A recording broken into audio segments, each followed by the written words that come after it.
Welcome to Graphic Policy Television, GPTV.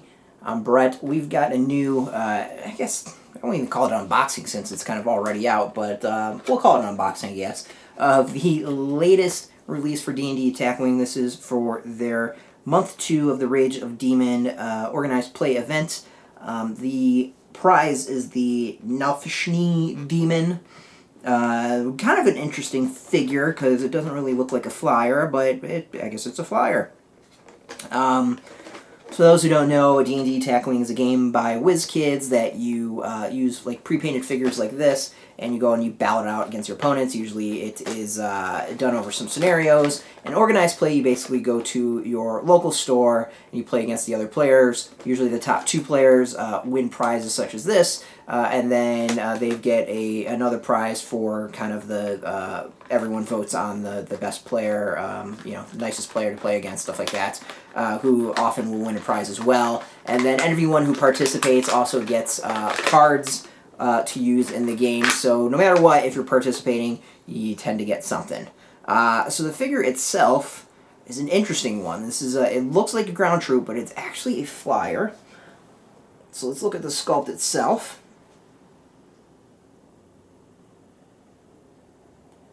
The sculpt's really impressive. I think this is one of my favorite sculpts. At least definitely for the organized play, but overall this is actually really well done figure. There's some heft to it, like it's got some weight on it, but the details are really nice. It's kind of, I don't know how easy it is to see on the chest. There's like little scars on it. On the head there's like kind of like warts sort of on there. You got the horns, the hands kind of have a lot of sculpting to it. Overall it's really impressive. The coloring's not bad. It's not the greatest thing in the entire world, but overall it's really good. I mean, the other thing I think is impressive is that you've got a whole bunch of different parts to it. Obviously you got the wings, you've got the tail, you've got the head. They all kind of seamlessly go together. The lines aren't super apparent, which is pretty cool, and the figure's got a hell of a lot of weight to it. So overall, we're looking at a pretty impressive figure for the game. So there's at least that, which is pretty cool. So I gotta give him that. So that alone makes this maybe worth it. So let's also go over the rest of what you get. The one I've got is already broken out, so you've got a whole bunch of tokens that will be used for the figure, plus you've got your movement dials, all basically the base, simple stuff. But let's go over the character himself. So the basic Nalfeshnee demon, this is a grotesque fiend. It costs 40 points. Pretty hefty. With the attack of 5, heart of life of 5, and then 2 shield. So it's pretty beefy figure. Point wise, it's kind of on par with a dragon, which isn't necessarily what I was expecting, but it's got a hell of a lot of attacks, it's got a hell of a lot of life and some shields, so this is a bruiser to get in there and get some fighting going on. It is level 11 and has a claw and melee of 2. Now the more named one is Morblat. He costs 48, so not much more. It's one of those, if I was going with the 40, I probably would just go with the 48 to get the little bit better stats. The only stats that are better is the 6 for life, but I think the ability is really kind of cool. It's level 16, and once during each combat phase, when defending against a good creature, Morblat may add 1 dodge result. So basically, if you're fighting a good creature, you're getting a free dodge. So they're taking a swing and a miss for at least once. And in a game where you're not necessarily getting tons of dice thrown at you, that can be pretty key. So you've got a character that can get in there, get some fighting done, and hold off pretty good and survive. So I think that's pretty cool. So as expected, kind of based off of the sculpt and what the character is looking like, movement on the ground is not so great. Only a speed of 3, so a little bit slow. It's got a little bit of red in there. But this is a creature kind of getting up there to fight in melee anyways. And then flight, he's not all that great either. He's 4 movement, which is red. 3, 2, like a little bit more movement than on the ground, but not a whole lot. And a lot of red for some key movements. Of course, the green and the white and all that. So overall, this is an interesting addition to the game. We've got a kind of a slow flying creature is what it comes down to, which is very different than we see with a lot of the other figures out there. So again, it seems like Wizkid is really trying to shake things up and change things a little bit to get a little of the meta change in the game, which isn't necessarily a bad thing. Now, looking at the cards that we get with the figure, we've got True Seeing, which is an arcane spell. Get it so that you kind of hopefully see it a little bit more. And for those who don't feel like reading, we've got Continuous Effect. Whenever you attack, the defender cannot benefit from any spell effects during the roll defense dice, modified defense dice, or compare result steps of combat. A Balor, Glabrezu, Morlith, or Nalfeshnee demon can use a monster upgrade slot to equip this spell. So clearly we're going to get a whole bunch of Rage of Demons stuff coming out based off of that. So that's pretty interesting.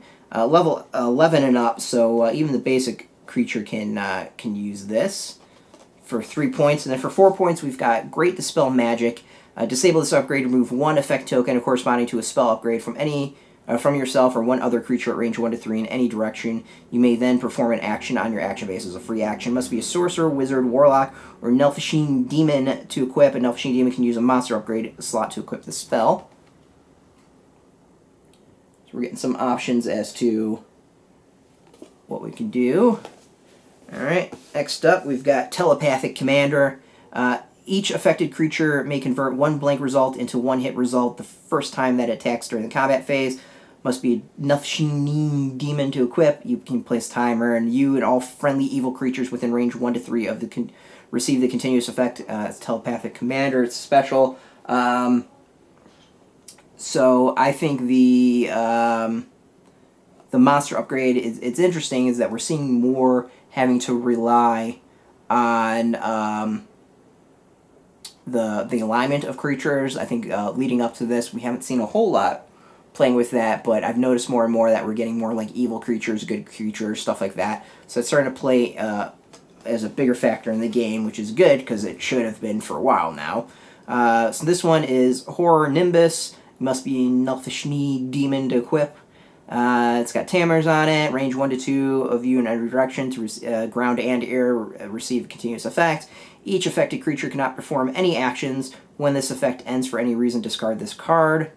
So it's upgrade to force every non-demon creature within range 1 to 2 of you in every direction gets that. So basically we've got a way to shut people down. Kind of an interesting upgrade. Next, we've got Demonic Teleportation. It's an arcane spell. Must be a Balor, Merilith, or Nalfeshnee demon to equip. Its cost is 5. Is discard this upgrade to move your creature and all associated tokens to a new position anywhere within the play area that is not overlapping another creature or obstacle. You may also change altitude and face any direction. Afterwards, you receive an exhaustion token. You cannot attack this round. So, get in there behind another creature and start beating the crap out of it. So we basically have a really mobile creature that kind of just like teleports and beats the shit out of other players and other creatures. I think it's pretty freaking cool is to go load this guy up at 48 points. This would be 53. Just get him in there with that 5 attack and start pounding away. To me, that's a pretty basic tactic right there, and seems like a no-brainer. Pretty interesting overall. Not a creature that we've really seen before, or really kind of like a type of play that we've seen before. We've seen teleporting, we've seen a lot of movement, but not quite to this extent. So that's fascinating. So for everyone that participates, you also get this card. It's Finger of Death is kind of both sides of it. It's either arcane spell or a divine spell. It's called Finger of Death. Discard this upgrade and spend your target token to make a ranged attack against one creature at range 1 to 3. In your forward arc during this attack, roll a number of attack dice equal to the target creature's starting health value. This attack ignores armor. Pretty huge of getting in there and just doing some damage. It's that ignoring armor, I think, is huge, and it's coming into big plays, especially since armor has been kind of everyone's bane in this game. Anything that ignores armor is a pretty big deal, and getting in there and doing this and just basically tearing apart some dragons is pretty key. You can only get one in your force, so maybe it's not going to be that abused, but this is a pretty big upgrade, I think, in the game. So yeah, expect to see this. I think we would probably see the Morblat in the game as well. That's a figure that I would definitely want to try out and see how he does. Could be interesting. Nothing else to just get in there and just cause trouble with your opposing player. Could be fun. Just being a jackass to get in there and cause trouble. So thanks for watching. This has been the unboxing, the pseudo-unboxing of Morblat, the latest organized play creature figure for Wizkid's Dungeons & Dragons at Hackwing. The event should be going on at your stores. You can go to Wizkid's website and get details and find a store by you that's participating. Until next time, thanks for watching. This has been Graphic Policy Television, GPTV. I'm Brett. You can catch us every single day at graphicpolicy.com. Of course, we're on Facebook, Twitter, YouTube, all at Graphic Policy. We keep it nice and consistent. Until next time, keep rolling those die and keep it geeky.